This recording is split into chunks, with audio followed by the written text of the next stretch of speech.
Hey YouTube, and thank you for watching Junkworks DIY Garage. Well, today we got a couple boxes in front of us. Probably can't read that because of the sun. But that says 1 of 2, and that says 2 of 2. So in these two semi-little boxes, I was expecting more, is one of those Harbor Freight trailers. Now, it's the 4-foot by 8-foot trailer, but it's the lower weight one, 1,100 pound, 1,200 pound, whatever it is. It's similar to the ones that I already have, and yes, you might be saying, hey, you already have 2. Why do you need a third one? Well, I am going to actually make a dump trailer out of this, I'm hoping. So, for today, or for this video actually, we're just going to put this trailer together so you have a good idea of how to put one of those trailers together. Then in another video, probably later on down the road, I'll be doing the dump trailer stuff. But regardless, I am going to, well, my son is going to help me put this thing together. So, let's see what's inside the box. Alright, well, first snafu already, and we haven't even opened, well, we opened one box. We had to put it back together because, as you can see, this little box is the frame, and it's the 40.5 by 48 frame. So, we're supposed to have the bigger one. That is the right box there, 48 by 96. So that's what I read when they threw the stuff in and thought, okay, we're good. But we're not. So pay attention when you get yours. Now I'm hoping the Harbor Freight by me has it, because I had to drive quite a ways to get this one. So, alright. See you when I get back. Well, take 2 here. We finally got the right box, and as I imagine, it is a much larger box. So make sure if you're getting the 4x8 trailer, you get a fairly large box. Let's pull this out of here and see what we got. It doesn't look like much in camera, but we got it all out of the boxes. Really, I'm just going to start putting it together. It doesn't have a real good numbering or lettering system, and you just have to kind of go by pictures to figure out what goes where anyway, which I'm okay with. It's got the wheels, fenders, the springs, some casters over there. Everything appears to be here. And I will say, nice note on Harbor Freight. It comes with all the nuts and bolts, hopefully, that we need. Those are for the stake pockets for like 2x4s or putting the sides on. And then actually they're all labeled. Hex bolts, obviously. Chain, obviously. But right here it says spring axle. So you know all this stuff goes to the axle and hinges. So you know, the first thing we need to do here is look at the instructions and start looking for parts that look like these. It kind of tells you numbers and things, but I am really... Are you seeing any stickers or numbers on those?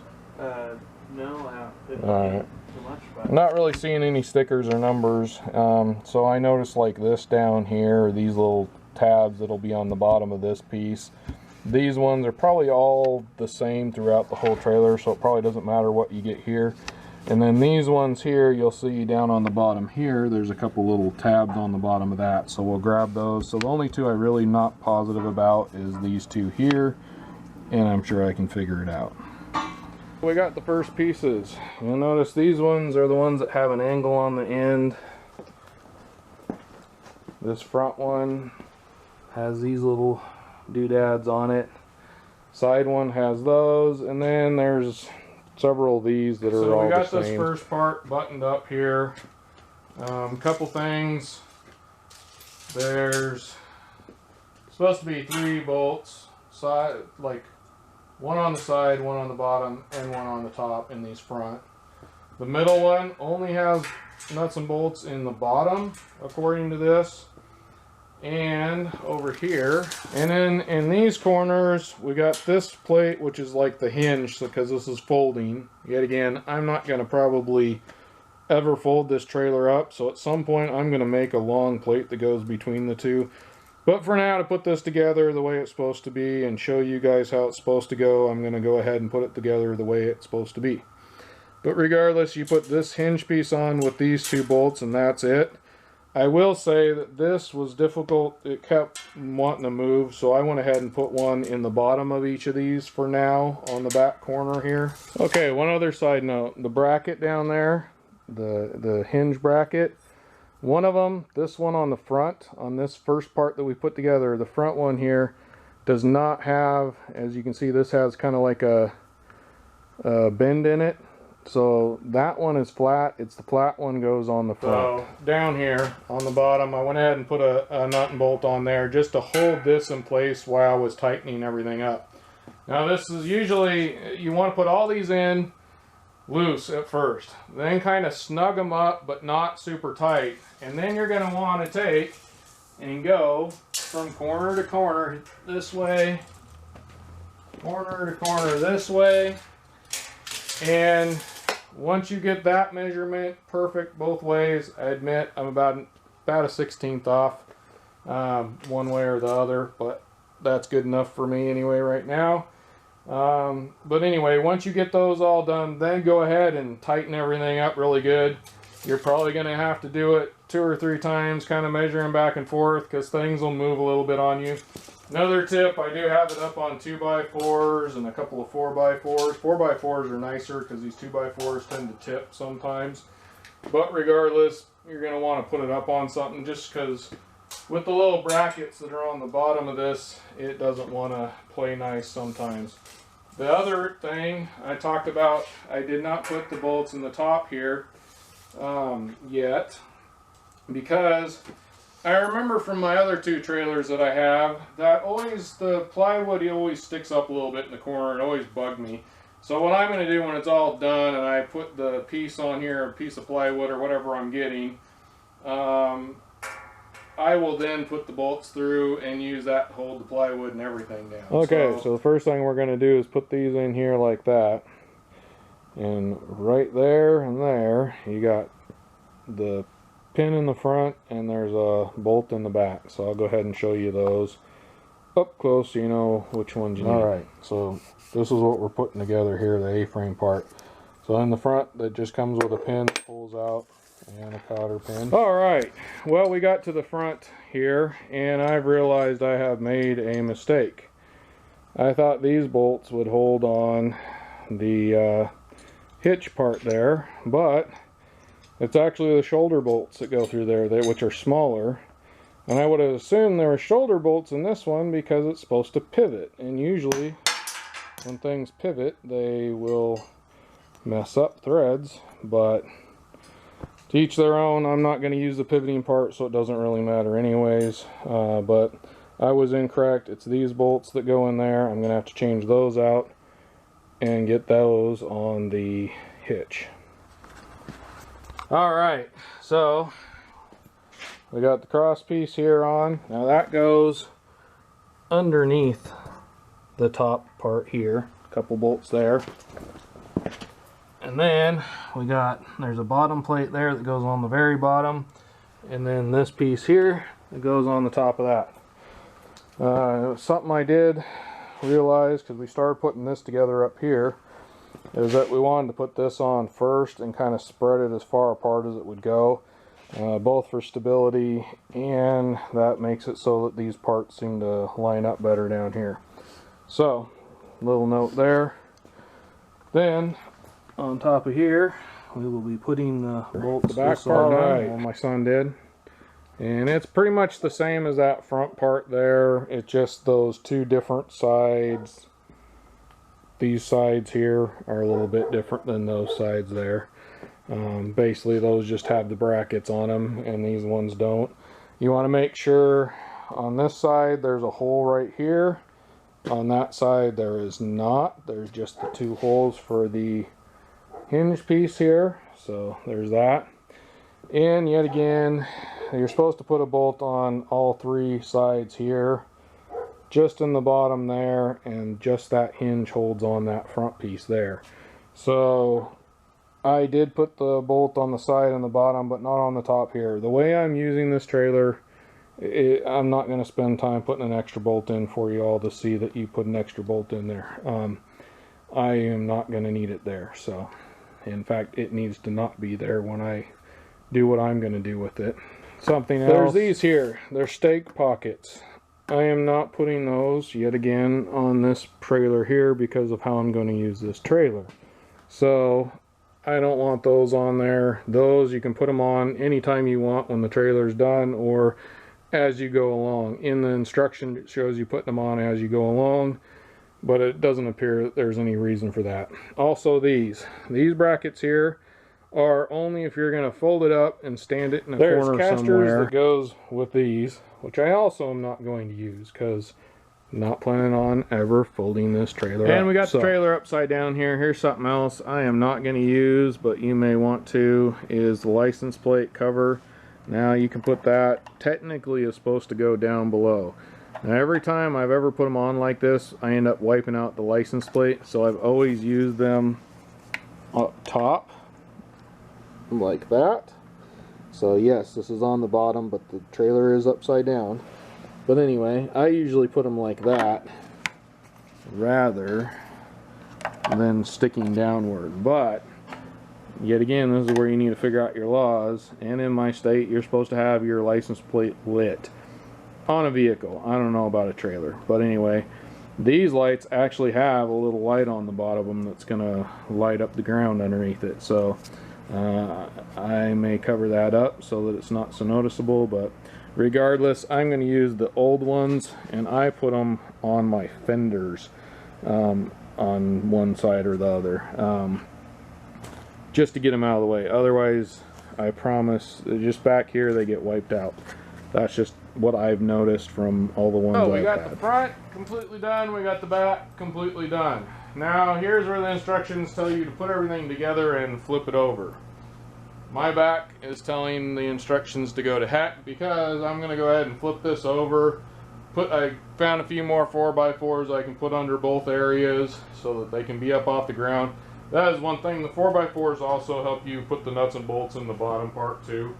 So, little tip there. But regardless, we're going to go ahead and flip the front over, flip the back over, put this thing upside down, and then start hooking it together. Okay, so we got this all flipped around. We got it all put together. 2 bolts in the middle, and the hinges are all put together here. Then I had my son go and nut and bolt everything. Everything he can reach on this side, I had him go around and one end to the other end, got it all nut and bolted so that it's all tightened down really good. Now we're ready to put on all the suspension stuff and the tire stuff and the axle stuff. So we'll go ahead and do that. That's all these parts right here, and I believe we're going to start with those big red ones right there to start. So my next mistake I made here, that bolt and nut and that bolt and nut need to come out back out again. I put those on there because it was kind of hard to get this to tighten up. It kept wanting to pivot forward, so we put those on when we first put this front frame together, but now we have to take those back out and before we can put those on because it's hitting right there. Now we got this on here. The way you can tell what side it is those go towards the back, these things here, and then also there's a space that goes around the hinge right here. But the biggest thing on these is that this bolt right here and this nut and bolt right here are your normal ones that you've been putting the rest of the trailer mainly together with. This one here is the bigger, longer ones of those. I think they're the M25s or something, and I think these are M20s. But anyway, there's a couple of bigger, longer ones. And so far there's only been 2 of those in that package. Then the other ones that hold this on is a carriage bolt right here and a carriage bolt in the back on the side right here. Why they do that I don't know, but that's where those are supposed to go. And that's all that holds this. It's basically a spring pocket is what it is. So the next part I'm assuming probably will be the springs, but I probably should look at the instructions and make sure first. And we got both those on. Side note, make sure you put all the pieces in there by hand first, all the nuts and bolts in there by hand first. Otherwise, you might, if you tighten them one up and don't get other ones in, because of the two kind of separate parts of this, you know, they aren't perfectly flat. So you want to make sure you get them all in there and suck them all down. I will say I am just dead on square from corner to corner. I did measure that. You might want to check that before you start putting these together. Once you've got them kind of bolted together and have the hinges on, check from corner to corner, corner to corner, and see if you're real close. If there's something way off, then you might need to go back and find out what's going on, and get it all square, because by now you should be able to bolt it together and it should be fairly square. Alright, now it's time for the springs. As you can see, I already got one in here. There's only one there. But so in that package that comes with the axle kit comes these, the big nuts and bolts. There should be 4 of those.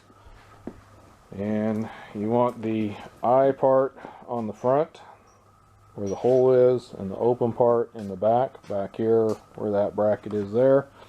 Also, something else right here would be the time where you'd already have put on these pieces right here. You would have put those on already and put in your wheels, but yet again not using those, so therefore we moved on to the next part. And actually, it's telling us to put these on, but I'm going to wait off on these until I kind of have it more flipped over, I think. So I moved on to this one. Yet again, you can go through the instructions and choose how you want to do it. So we leave these only done by hand. We don't want to tighten those up yet. And then we're going to take the axle, and on the bottom of the axle there's a hole right there, and over there. Those, you need to line those up with these pieces right here that are sticking out of the spring. So we're going to do that. And as you can see, we got the axle on and we got the U-bolts on here. So you got the U-bolts and the plates down here and the nuts, which are all in that little bag of axle stuff.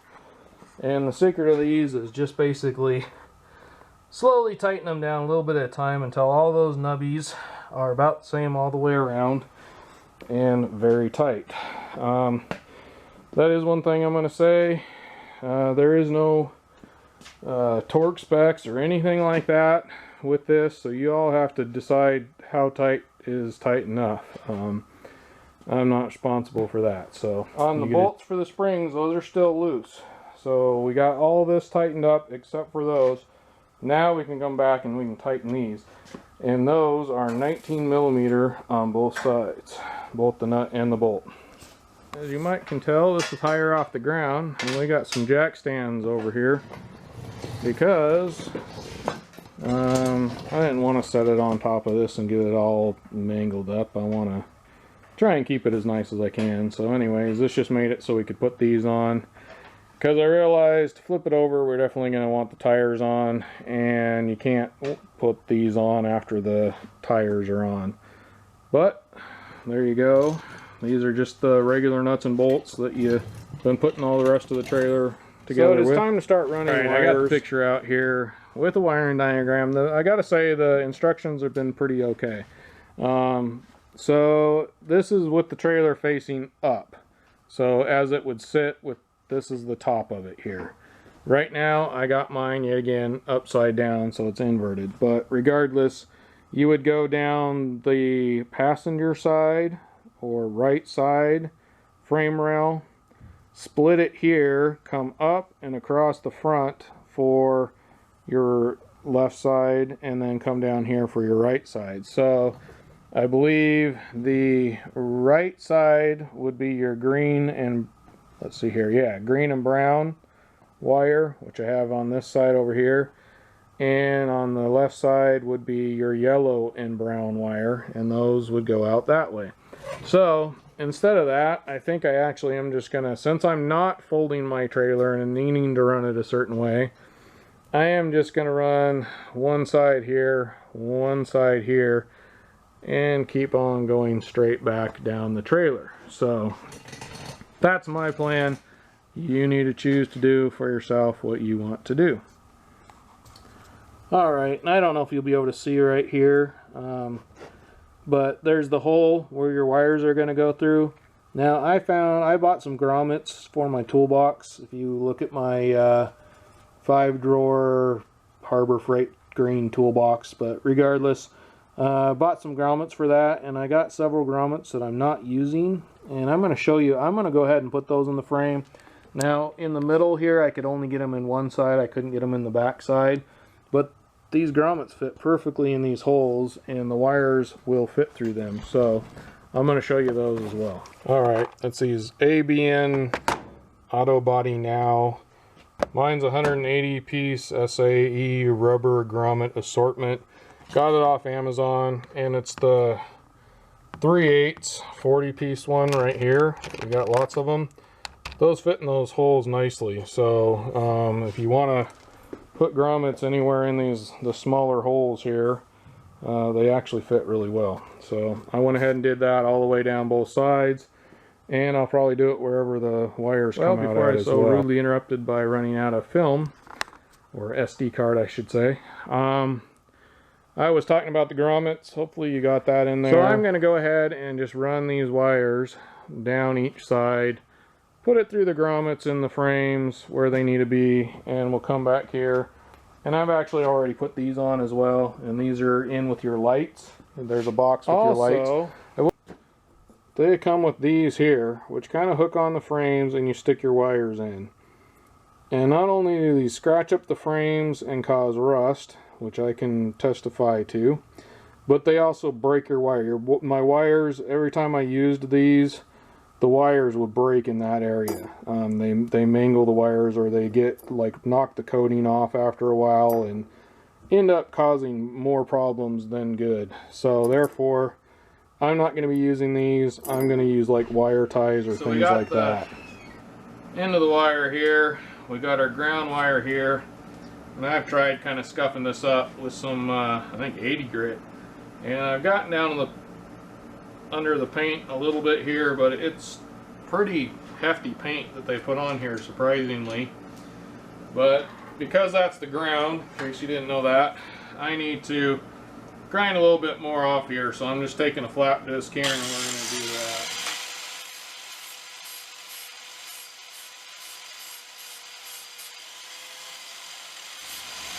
And I'm just winging this. This is where I decided and how I decided to do mine.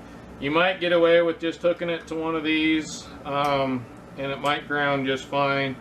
But I have found one of the worst things about these trailers is half the time it's really hard to get a ground to be right.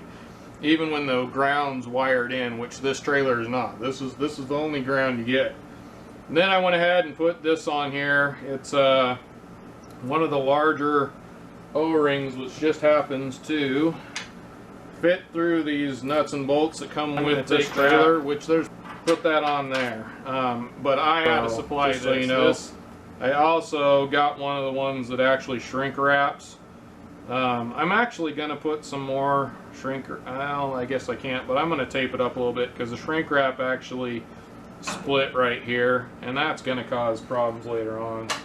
But regardless, just so you know what I'm going to do. When I went to grab the electrical tape to finish taping this off, I also grabbed this. It's some dielectric grease. This is a different cap. The cap actually broke on this, so I threw this cap on there because I had it. And I'm going to go ahead and put a liberal amount all the way around this here. And not only will this help with the corrosion on the wires to not hopefully corrode, but it will also keep the corrosion off the frame here where I ground it. I'm also going to throw on some just right over the top.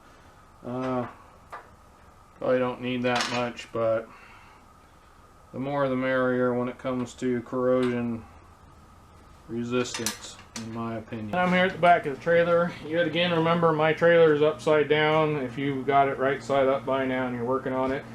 And I yet again put another grommet here. There's 3 holes here that you may need for your tied, or not your tie downs, but your stake pockets.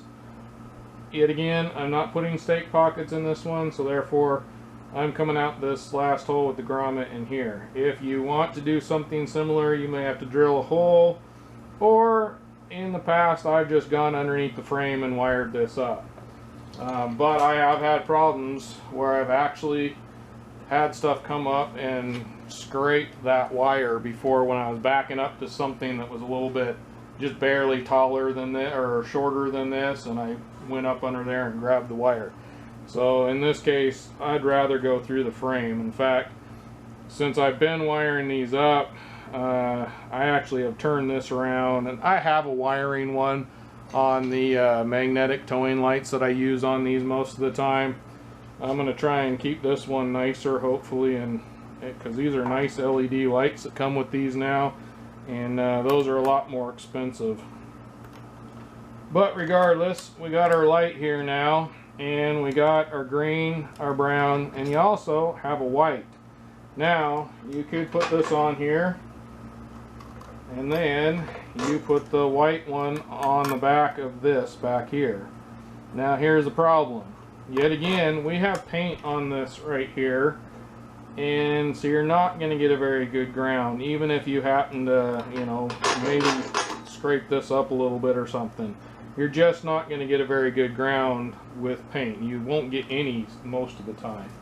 So if you're having a grounding issue and you have one of these trailers, it's probably because they aren't telling you, at least that I can see, to grind paint off of places. But yet again, this is where I'm doing it the way I'm doing it. You guys can choose to do it on your own. If you have rusting problems later on down the road, I'm not responsible. But I'm going to take my grinder. I figured out which side I'm going to do it, and I'm going to grind the back of this off.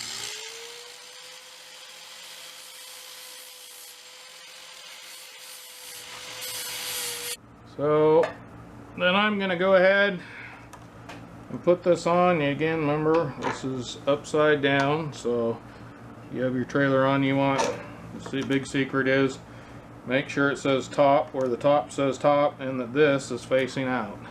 Should be fairly common sense, but you never know. Then there's a washer and a nut. I'm just going to do that on this side for now. And kind of snug. And then you got your green, brown. Those are going to hook to your green and brown wires. Pretty simple there. And then you got your ground. Yet again, I've ground this off. I'm going to put that there. I'm actually going to first put some dielectric grease. Yet again, just to try and both it helps with grounding, and so you don't get arcing and things like that. But it also will waterproof this to some extent, to where hopefully the ground metal that I just ground off won't rust. Now at some point, obviously it's going to quit working and you might have a little bit of rust, but yet again, just kind of keep an eye on it and address it as you need to. Now I put that on first. I'm going to put the washer on. Kind of goob that all up. And the nut. We're going to tighten these down. Yet again, you're responsible for making sure that you get it to the proper tightness. You got to be careful with these. They will break. They are just plastic. And these are 11 millimeter. So I'm going to snug that up. You can always tighten it more if you find they're rattling loose or something like that. So it actually comes with these here. These are not meant for automotive use or any off-road or on-road use. These are made for wiring up your house.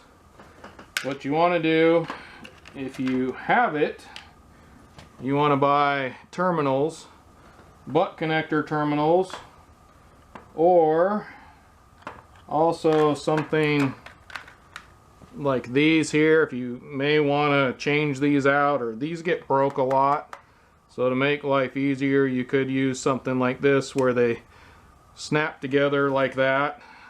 They're just, you know, butt connector type or connector type things. I haven't decided what I'm going to use quite yet. Also with the wiring, if it comes with these right here and these connectors right here. First of all, I hate these kind of connectors. Every time I've used these, I've had problems with corrosion. Doesn't matter what you do or how you do it. And not only that, they always end up messing up both wires. They cut in, they kind of are supposed to crimp on, and you can put one wire partial way through and the other one goes all the way through, and then you push this down like that and crimp it, and it locks them together and lets the power go through. Well, these just kind of slice into the wires and they just always cause problems. I absolutely hate using these. I have used these for certain things in the past, but they always later on I end up having to fix whatever it is later down the road. So I'm not going to use those. And in fact, and what you would do is your wires would be coming up here, and unlike what I have it now, and right here you have a couple of screws on here, and this will screw onto here, and then you'd wire this in to both sides. And these are just for, you'd have your ground, and then you'd wire it to the brown one, which is your running lights, I'm assuming must be, because the brown one goes down both. So yeah, the brown will be your running lights. So therefore, when you turn your lights on, these would come on. Now, a couple things. You need to do your own research on this, and I have done this.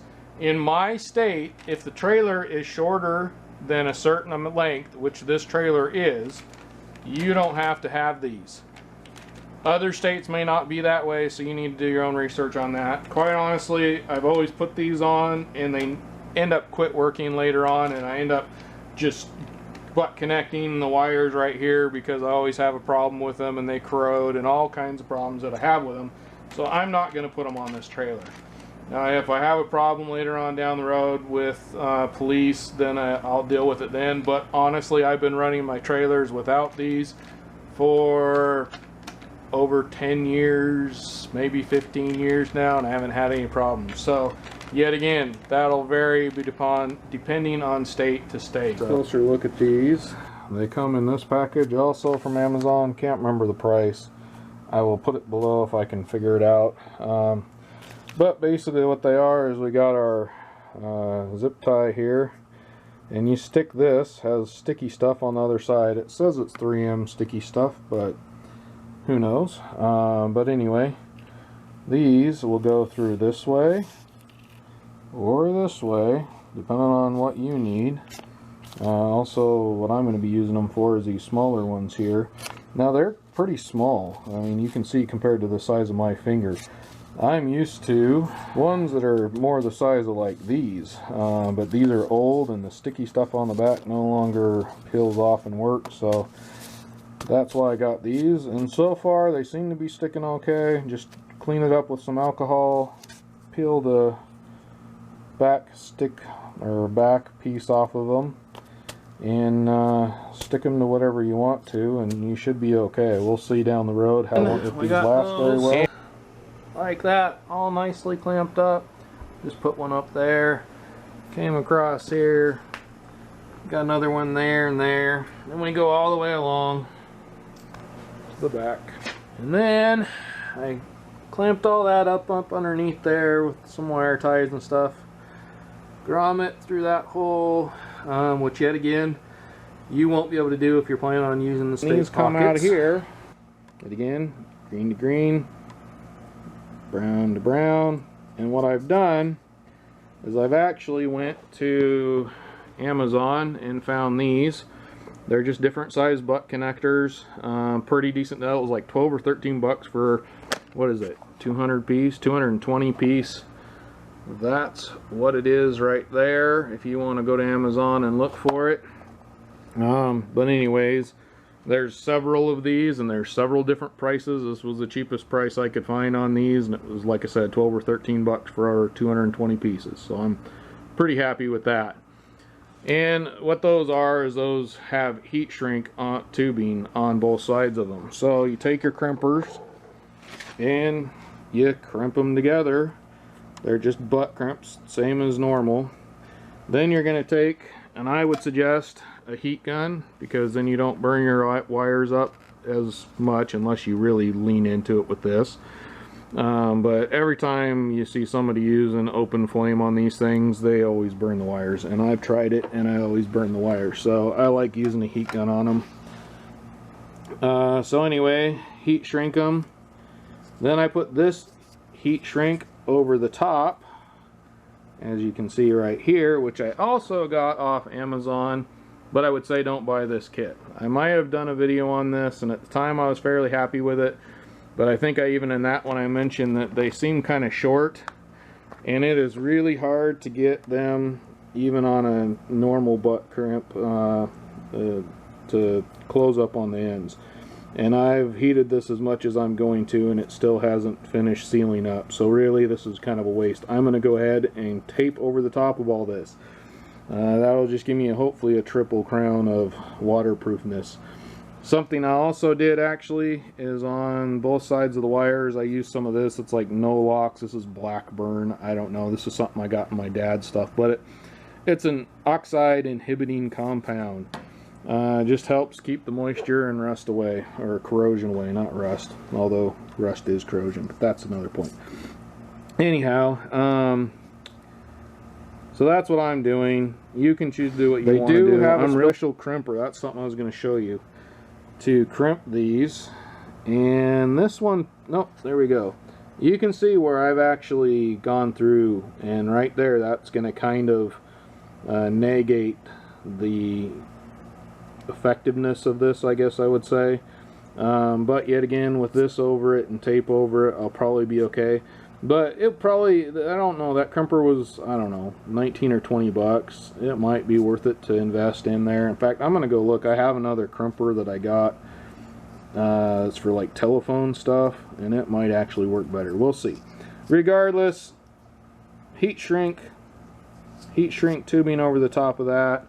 Dielectric grease on, or not dielectric grease, but corrosion oxide inhibiting stuff. I just squeezed it on all the wires, rubbed it in with my fingers, and connected it. I found some old wire loom that I had laying around, and I think that's gonna hopefully protect it a little better. I think it looks alright. Used another one of those right there just to kind of hold it all up and out of the way.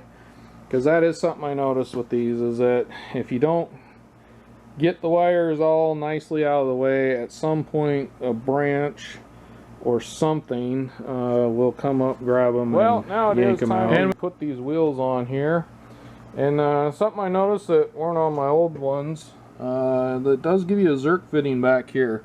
I also noticed that trying to put grease in this, you could not get to it. It actually was loose on there. And I tried a 10mm, was actually too big, so it's a 3/8. And you're going to want to tighten that up so that you can get to it down the road when you need to. Probably should put, depending on how much you use these trailers every year or so at least, throw some grease in there. I don't know if you can see it. Kind of see right there. I put grease in, and it just pretty much looks like it greases the axle more than the bearings, but if you keep grease on that axle, it'll probably push some grease up into those bearings. Otherwise, you know, you'd have to repack these. You got to peel this out, pack them, get it probably a new seal, because you'll probably ruin the seal trying to pull this out. So therefore, I know people have said in the past that they've had problems with the bearings going bad really fast. Quite honestly, I bought my first trailer from Fred Meyer's when I was 14 or 15 years old. I got my motorcycle, and I needed a trailer to pull it behind my dad's truck, because my dad's truck was fairly tall and I didn't want to pull it up and down. So for me, the couple $100 I spent on the trailer was worth it. Anyways, regardless, I just did that bearing, pack the bearings on that in a video, which you can go see, for like, I believe that was the first time ever in that amount of time, and I never had, and the bearings were still good. So I mean, it probably could use some new bearings, and when I rebuild the trailer for good, I'm gonna go ahead and put new bearings in it because they've done their time. But I'm just saying, I've had no problems with that one, and it's a similar trailer, not exactly the same as these Harbor Freight ones. But I've also had my other Harbor Freight one for probably over 20 years, and I've never touched the bearings on them at all. And in fact, the caps have popped off the ends, so I'm pretty sure the bearings probably aren't very good in those. And yet again, I'm pulling it apart to put with this one, so that doesn't matter right now. So regardless, I haven't had any problems with the bearings. They've held up despite me, in fact. So, you know, we'll see. The first thing we need to do here is pop this cap off. And sometimes these can be a real booger, but I usually take a screwdriver if I can and just kind of go around the edge and pop it up. Sometimes you just gotta give them a wrap too. Funny thing is that they're a pain in the butt to get off, and then they'll just fall off on you.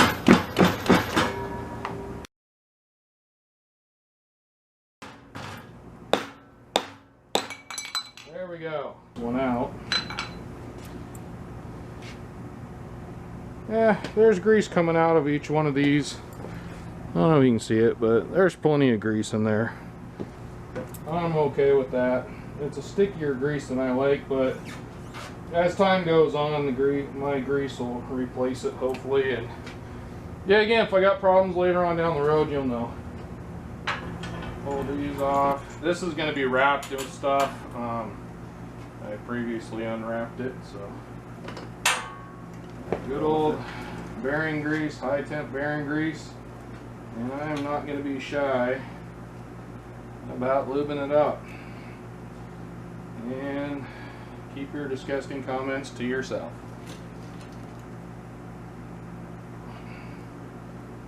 Or I will delete them. And you're going to slide her on in there.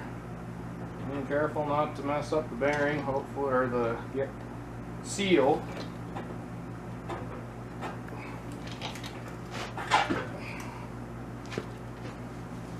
And this bearing could pop out, so you got to kind of make sure you hold on to it. In fact, I may pull this bearing out of here for this second here. I'm going to stick that on there because the seal does not want to go over that.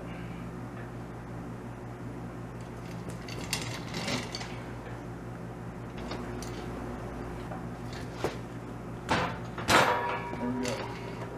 So that seal is definitely really tight on there.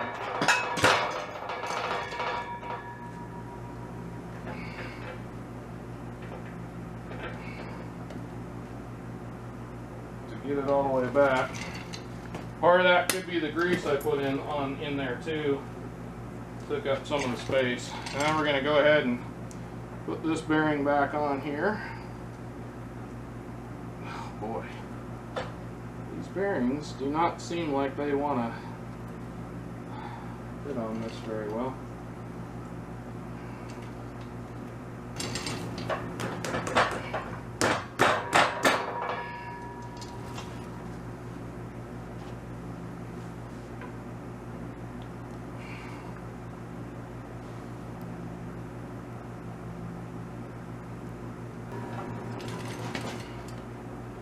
I don't like the way that's fitting on there, so I'm going to pull it back off. Like, there we go. Here's the problem I'm having here, is that this needs to be riding on here, and it doesn't seem to want to fit on there any way, shape, or form. And we're not going up over that one at all either, so.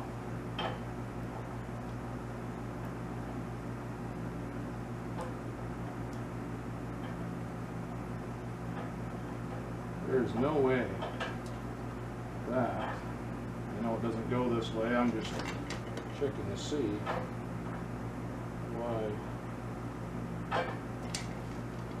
why we're not going on there. this is either wrong or the bearing's wrong. I would tend to say it's probably the axle that is the problem. On the other side, I was able to get this bearing on, but I had to get it past that little point of it. It was a little bit difficult, but I was able to do it by hand. This one I am not capable of getting it on by hand. So I don't know if it's the bearing is the problem or if this is a little large, but I'm going to do something that, yet again, I'm not responsible if you do something I do and it messes something up. You are responsible for yourself. If you don't like the way I'm doing it, don't do it. But I'm going to go ahead and take a little bit of the highest grit sandpaper and make sure it's like, you know, 1500, 1000 grit minimum, and just on this edge right here, because I think it's kind of tapered out here and then it goes in, then tapers back out, and either they did a poor job at machining this or these bearings are messed up. But they're HCH bearings number 30205, which, I mean, I may take a little bit depending on how things go and sand in here a little bit. We're gonna, what is it, 2000 grit wet dry sandpaper. I'm just gonna go right on this edge, and it may not do nothing. I don't know. May do too much. I don't know. Could be completely screwing it up. I figure I'd rather do this and try and deal with the paperwork again. This trailer's already cost me more money because I pay tax in the place I bought it from, and then I came across the state line and ended up having to pay another tax on top of that because they gave me the wrong trailer. So regardless, I don't want to. I have a feeling that if this is bad, I got to replace the whole trailer again, and I don't know if they'll just give me an axle off of another trailer that'll work or what, but I don't want to have to try and do all that paperwork again, because this one is licensed in my name now.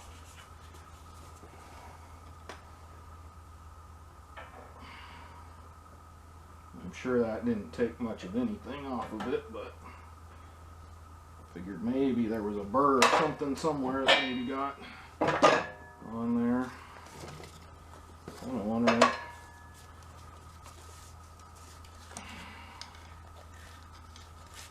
This is just definitely not really the right way to do things, I admit, but you'll see if I have problems down the road, you'll know.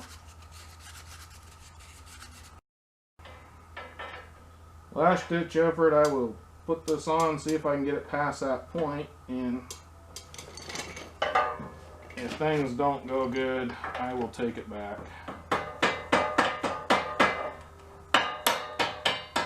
See, it's just breaking past that point right there, and then it slides fine. It's just this little, whatever was right here at the very end is the problem. That is just not good for the bearing or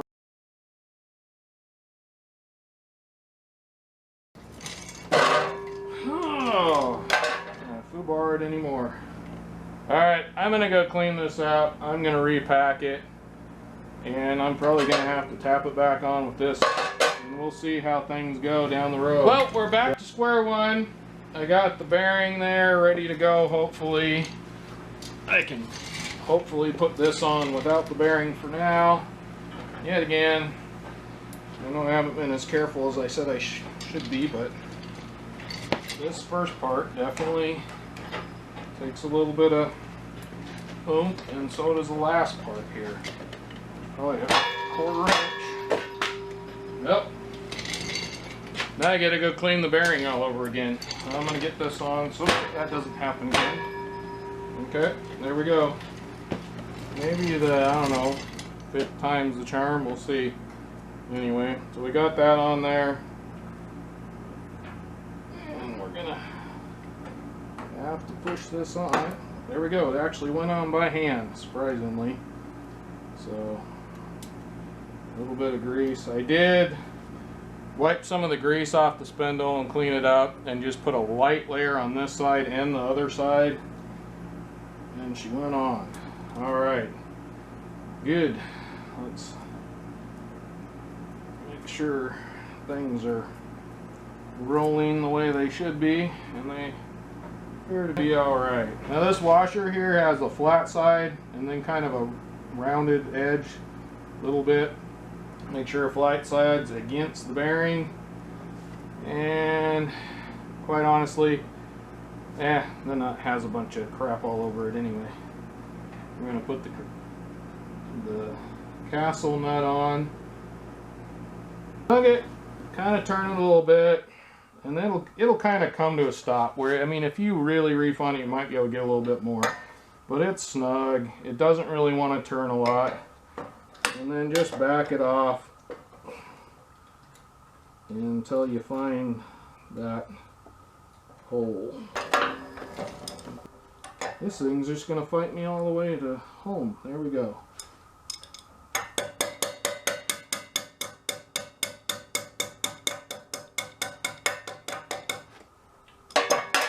Alright, well, after a little bit more struggle there, I finally kind of backed that off a little more than I would want to get that in there.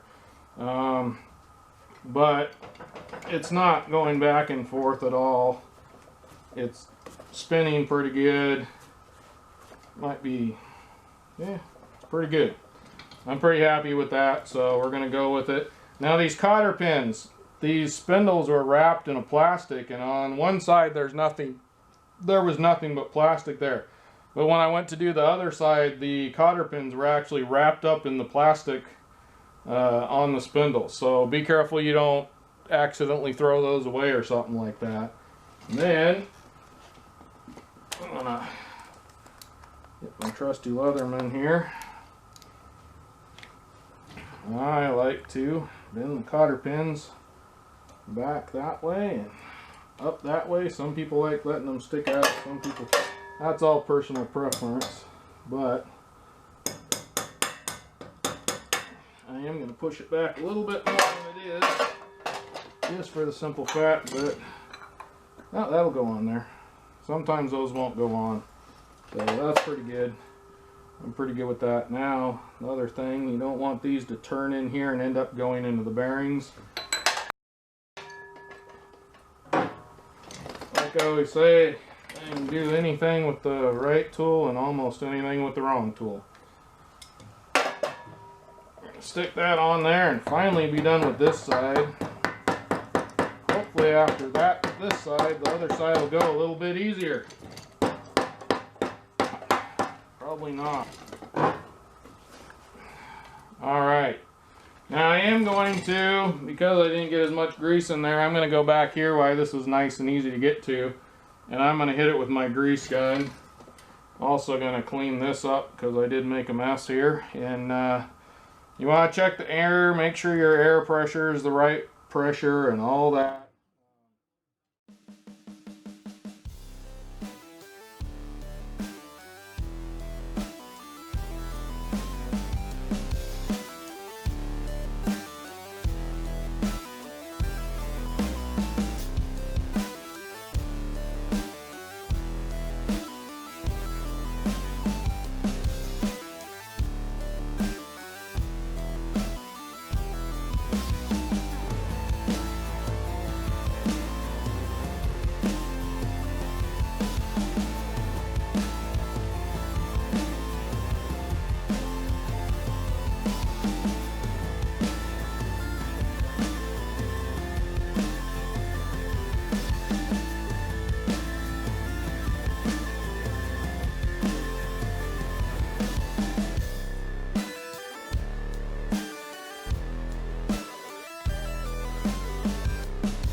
it's flipped over. Didn't exactly work out the way I planned. Had I actually put out the engine hoist out to the end, I think it would have been long enough to where it would have brought it down. But I just didn't think about it, and I keep it short to put it away in its spot, and forgot to extend it. So therefore, that didn't really work out great. Although I still think at least I didn't flip it over and flip it over, and it doesn't seem to have scraped anything up too awful bad. Maybe a little bit on the fender here, but that's going to be just the first of many coming. So I also put the wheel on this here. Quite honestly, I put it inside just trying to see. It'll work great for this way, but flipping it back and forth, it hits here or hits here. Quite honestly, these do not work real great on the sides, because when you put any weight on them, they tend to start twisting really bad. That's why I put it on the inside, to try and, you know, have this holding this up, but also the weight kind of tweaking that way. I don't know how to explain it, but anyway, that did not work, because now I can't lock it in any direction. So for now, until I can modify that, I'm done with it. I'm going to modify it like I have another one where I put it in the middle. We'll have to mess with that some later on down the road, so keep an eye out for that. I'm a long way away from actually using this trailer. I'm going to pull it out, bring my other one in, and start tearing it apart to put with this one. But all in all, that is how you put one of these together. I know this was really long, and a lot of weird things happened, so hopefully I'll have a long and a short video of this. But regardless, that's pretty well it. You'd put your 4x8 sheet of plywood, will fit on here. When you do that, you will have to cut around these, and if you want it to fold up yet again, you'll have to take out your nuts and bolts that hold these together here, and you'll have to cut your plywood where it'll fold. Which on one of mine, I believe, I had to kind of bevel it so that it would fold well, but yet again, I never fold them. I'm not going to fold it. It's never going to be folded. To the point, I'll probably put some nuts and bolts in these where the pins are when it's all said and done. You'll see it. There's going to be a much larger build in the future on how I'm going to turn this into a dump trailer. So keep an eye out on that. I'm going to try and get it done as soon as I can, but life always gets in the way, as many of my videos. So that's it for this one. It's been more than long enough. Hopefully you enjoyed it. Hopefully it's given you guys some information out there what you can do to put one of these together. They're really not that hard. They're fairly self-explanatory, and they come with everything. The worst part was, for some reason, and I never had this with the other two trailers, but the spindles, I believe, were just not machined quite to the right spec. Otherwise, I think all in all it went really well. Highly recommend changing the wiring stuff from what they use. That, I guarantee you, if you use the stuff they give you for the wiring system, it will corrode, break through, and have all kinds of problems. You just will. Regardless, there you go, now you know. Alright, thanks for watching Junkworks DIY Garage, where I'm proud to say I'm a jack of all and master of none. You all have a good one.